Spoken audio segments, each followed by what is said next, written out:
Кыргызстане в городе Бишкек завершился 4-й международный театральный фестиваль «Арт-Ордо». Показы открыли спектаклем «Желанный голубой берег мой» постановки Саха-театра. Фестиваль посвящен 85-летию Чингиза Айтматова, рассказывает Виктор Алексеев.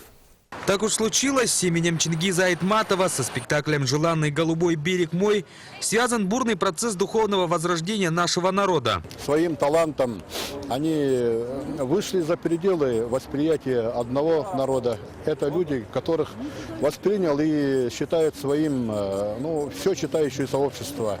С другой стороны, Саха-академический театр является выразителем высочайшего художественного осмысления произведения Айтматова. Поэтому почетное право открытия 4-го международного театрального фестиваля «Арт-Ордо», посвященного 85-летию Чингиза Айтматова в городе Бишкек, по праву предоставлено спектаклю «Желанный голубой берег мой». Я очень люблю этот спектакль.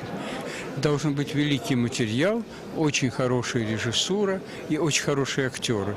Сам Метр был восхищен спектаклем и напутствовал словами: этот успех нужно пережить как беду.